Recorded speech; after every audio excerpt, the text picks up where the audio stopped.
The question was simple. Can a small black nation control its resources, choose its own path, and withstand the pressure that follows? Good evening. A week ago tonight, the home of an American diplomat in Jamaica was bombed and sprayed with machine gun fire. The diplomat, First Secretary Richard Kinsman, had been identified in an American magazine as a purported CIA agent. The Prime Minister of Jamaica, Michael Manley, apologized profusely for the incident and promised a rigorous investigation. The American was not hurt, but the incident symbolized both the political tension between the U.S. and Jamaica and the island's increasingly violent politics. So far this year, more than 250 Jamaicans have met violent deaths, most of them thought to be political murders. Prime Minister Manley has announced elections for later this year, but is given only a slim chance of holding power.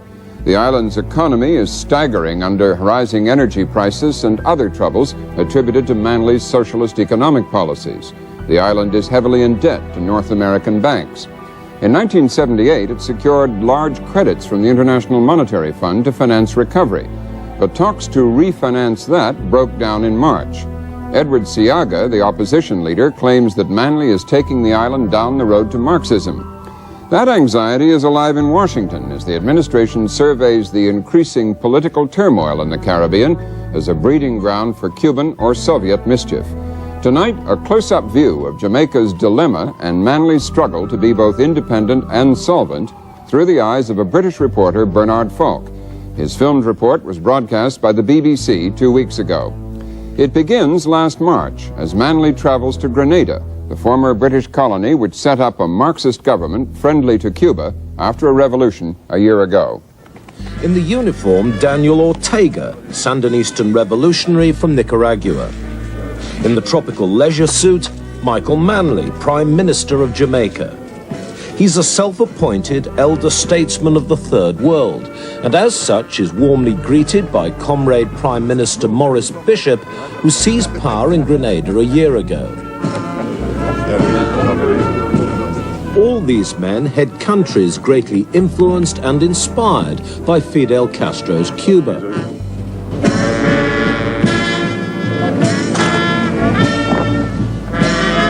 This gathering will cause great alarm in the United States of America, proving the spirit of revolution is growing. But the presence of Michael Manley, hobnobbing with Marxist friends, will be even more provocative. Many Americans would like to be rid of Manley in the belief he's turning Jamaica into another Cuba. A comrade who has been consistent and principled in his anti-imperialist positions, in his support for poor, oppressed people fighting throughout the world. I want to introduce to you now, Comrade Prime Minister of Jamaica, Comrade Michael Manley. Manley's blamed for caring more about Third World ideology than about paying the rent. As far as his opponents are concerned, there's little doubt that Jamaica's problems stem from his admiration of Cuba. Manley is a close friend of Dr. Fidel Castro. After his first visit to Cuba, he praised the spirit of unity among the people and their ideology. It mattered little to Manley that in America, such support of a communist state was like a declaration of war. Mr. Manley's association with Fidel Castro may be one of the prime reasons that many bankers have turned down his request for the borrowing capacity for Jamaica, why their tourism is at a low ebb, why the economy is on the brink of disaster. These are the prices sometimes people have to pay for their association with the wrong people. Today in Manley's Jamaica, the wrong people assert more influence than the United States, or anyone else for that matter. Ulysses Estrada, the Cuban ambassador, has the biggest diplomatic staff in the country. It's said he's a senior officer in the Cuban Secret Service and was trained by the KGB. Here, he's visiting a school being built by a large Cuban workforce. It's part of a massive aid program which includes hospitals, clinics and nurseries. The money comes from Cuba. Cuba, in her turn, is subsidized by the Soviet Union.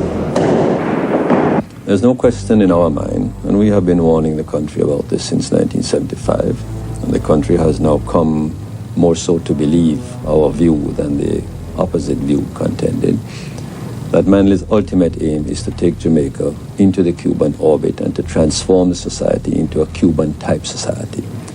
They have, in fact, implemented many of the types of institutions that are necessary for the transformation. What sort of thing? Training programs. We have, for instance, some 1,000 Jamaican youths that have now been trained in Cuba under a program that has come to be known as the Brigadista program, because the purpose of the program is to set up Marxist-Leninist brigades to return to Jamaica to indoctrinate the peasant people and the working class people.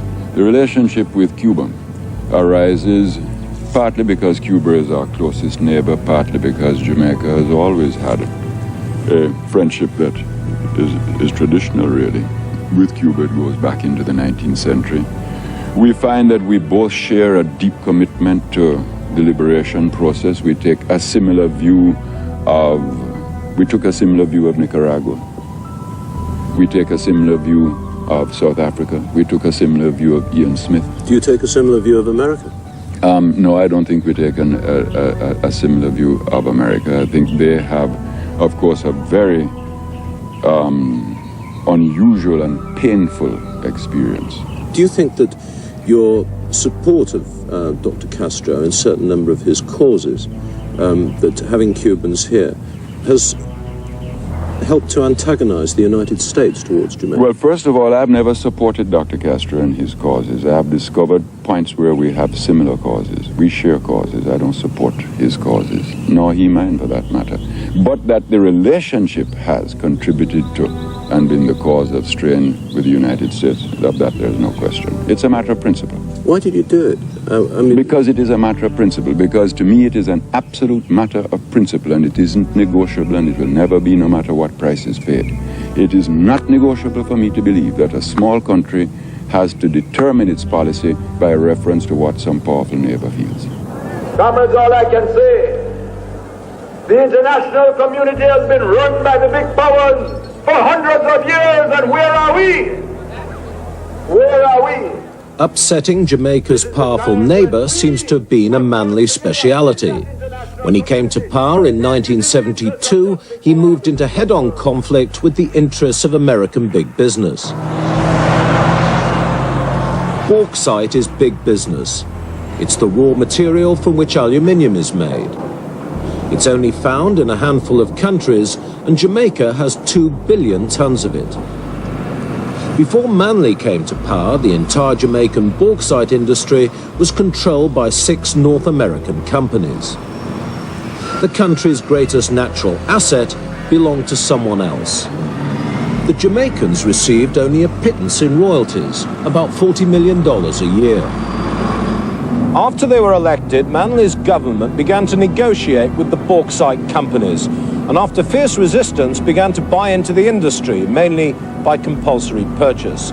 2 years later, Jamaica was paying for a 51% controlling interest, and her revenue from bauxite had gone up to $200 million a year. That agreement creates a new and, we believe, historic partnership between the company and Jamaica.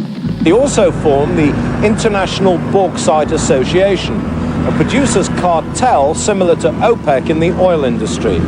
It was to ensure that poor countries got the maximum revenue from one of their few natural resources. But more significantly, it was the first time that Manley, using his socialist principles, went into action against American huge corporations and won. Let's remember that wherever imperialism works, the people must unite to defeat it. In the eyes of some Americans, Manley had also threatened the security of the United States. Aluminium is used to build warplanes and rockets, and control of bauxite now lies outside America. And then came even worse provocation, with Manley's announcement that in future Jamaica was to be a socialist state.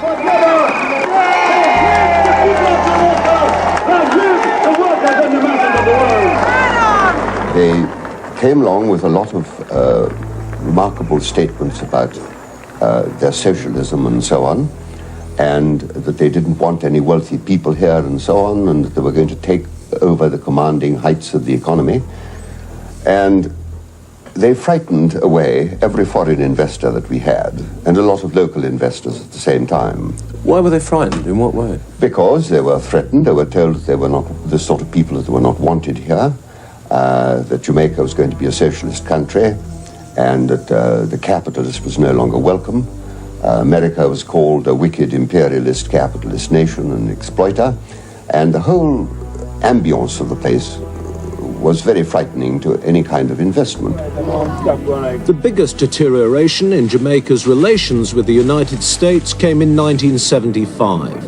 When Cuba sent in troops to help the Marxist MPLA in Angola, Manley made a speech lending Castro support. And the freedom fighters of Africa and the forces of liberation in Africa, they know that even more important than the sum of money is the knowledge of the moral power of nations here in the Western Hemisphere standing behind them in their struggle on the continent of Africa.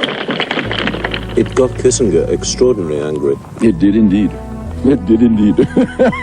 As we knew to our cost. What was the cost?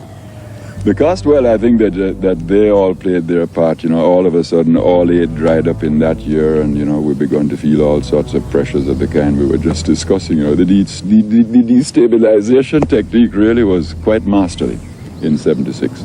In the closing days of the Ford administration, Kissinger had become almost manic about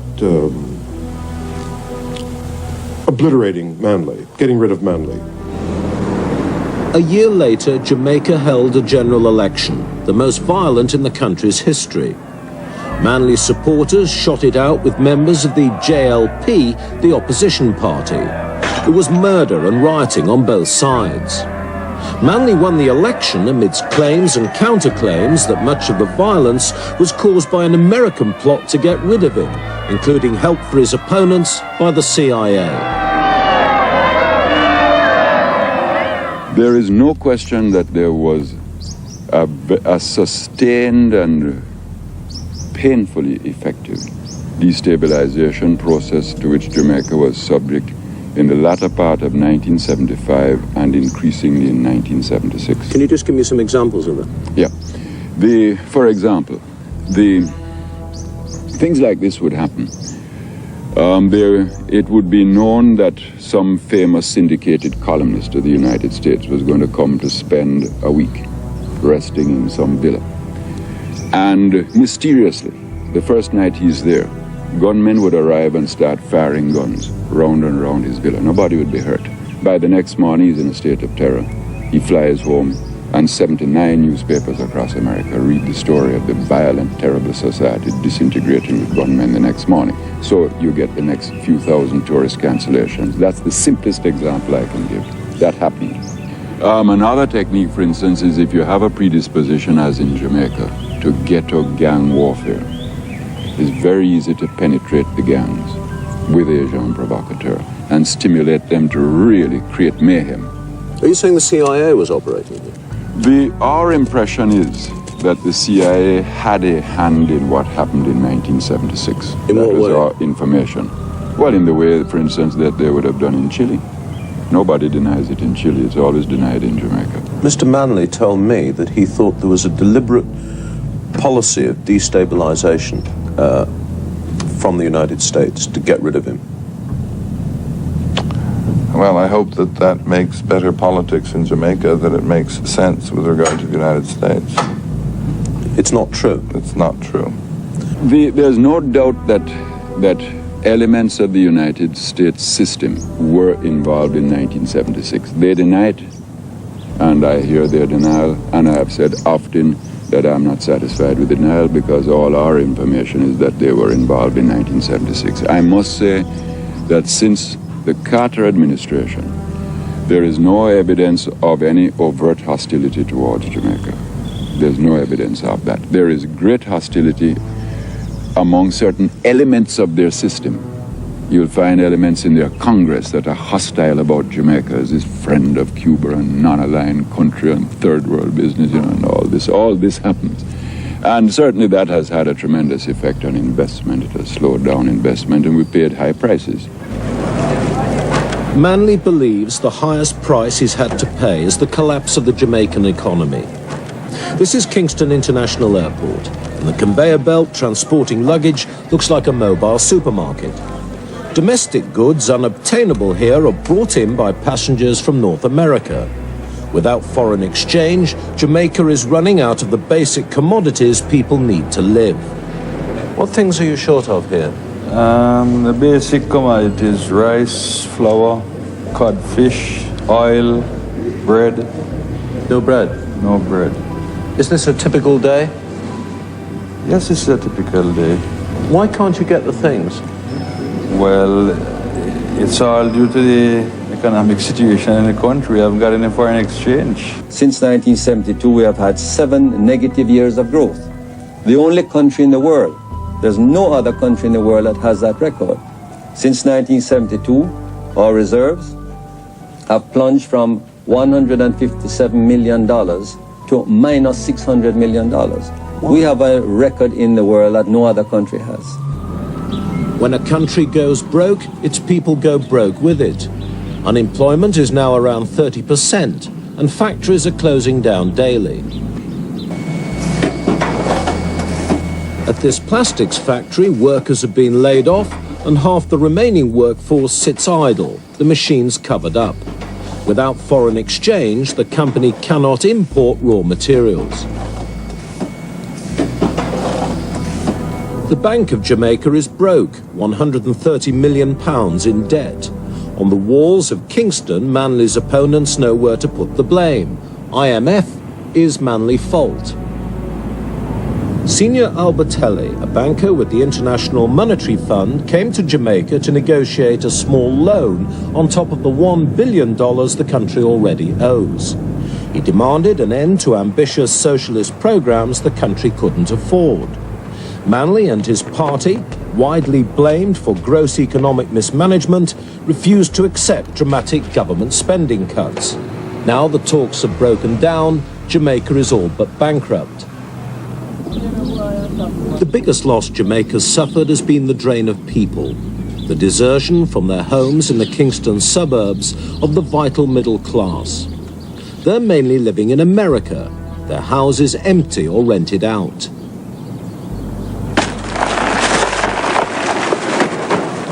This is a banana plantation. It's owned by a family who've been in Jamaica since the 17th century, representatives of the old Jamaica of British colonial days.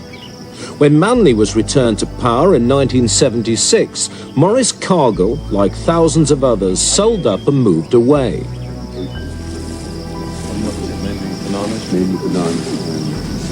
Significantly, it was not to Britain that he chose to emigrate. But like everyone else nowadays, he went to the United States. Now, for better or worse, he's decided to try again. About 50,000 people a year have been leaving Jamaica since 1970. What are they escaping from? They're escaping from what they regard as a potentially communist situation, and they're escaping from the shortages that have been occurring as a result of the spiraling down of our economy. So that people of all classes have been leaving Jamaica. Not only doctors, lawyers, entrepreneurs, managers and so on, but the vast majority of them have been artisans, craftsmen, the most productive people of this country. After the political violence in the last election, the tourist trade collapsed. Americans are coming back now, but they don't wander far from the holiday hotels, the private beaches and the pursuit of their own pastimes. Jamaica's got the reputation of being unsafe, particularly for Americans. I've had Americans who've called me from the United States and said, should I come down here? I hear bad things about Jamaica. It's anti-American. Fighting a rearguard action to improve relations between the two countries are members of the Jamaican America Friendly Society. They're waiting for the day Manley's removed, and right now they're very active indeed. That's because Manley's announced there'll be a general election before the end of the year. These people and powerful politicians in America can hardly wait for him to lose it. I feel that, as many others do, that Mr. Manley may have a tough time surviving the next election, if indeed there is an election. Would it suit American interests if he didn't survive the next election? Well, based on his current reaction to the American government, I feel that it probably would be in the best interest if someone other than Mr. Manley were in a position to govern the country of Jamaica. American support is solidly behind Manley's opponent, Edward Seaga. On the streets of Kingston, they have their own way of spelling it.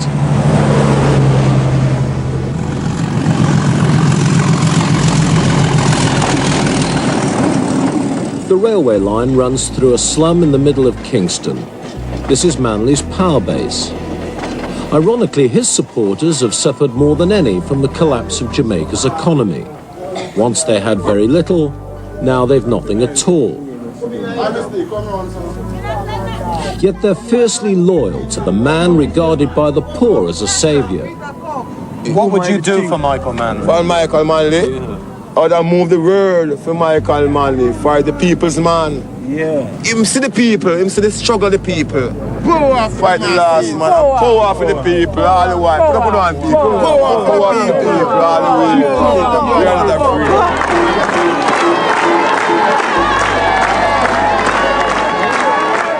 But for all his popular acclaim, Manley's election chances are looking slim.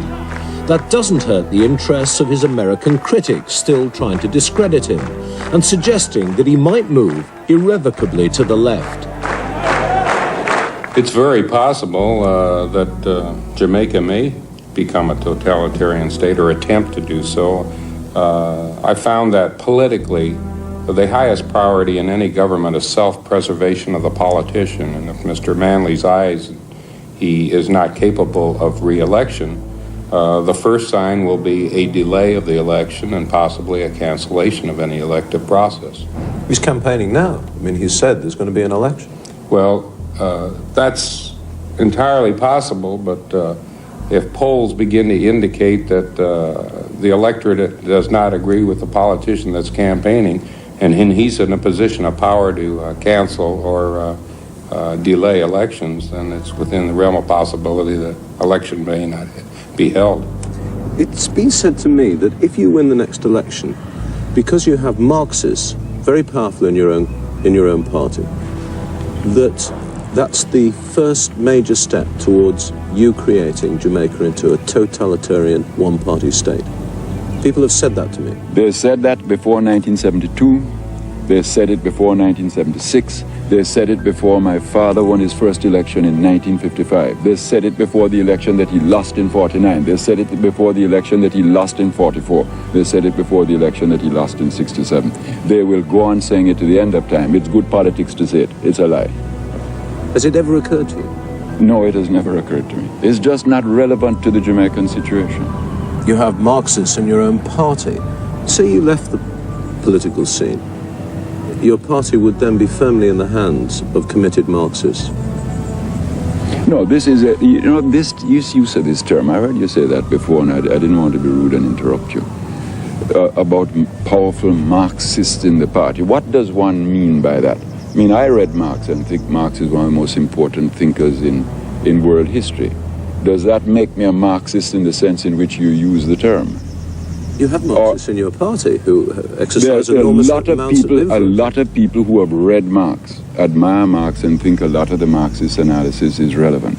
But if by Marxist you mean communist, the answer is no. And member of the junta of reconstruction of the people and government of Nicaragua, Commander... Manley's problem has been recognizing that idealism doesn't pay the rent. He's not afraid to be seen as an intimate of Marxist revolutionaries. But they don't have to fight an election. In their countries, democracies don't exist. Manley's never cared about the effect scenes like this have on American opinion. If the United States did destabilize him, then this is how he encouraged America to do it. To me, there's just no point to the world if everybody is going to have to compromise every principle they believe in merely because some big neighbor might get vexed. The reporter in that film was Bernard Falk of the BBC. Since his report was completed, the economic situation has begun to ease slightly, with supplies of food and other imports improving. Jamaica is arranging further loans from other countries, but U.S. investors remain cautious until after the election. The latest polls give Mr. Manley's opponents a 16% lead. That's all for tonight. We'll be back tomorrow night. I'm Robert McNeil. Good night. Political independence means little without economic power, control of resources, access to capital, and freedom of choice.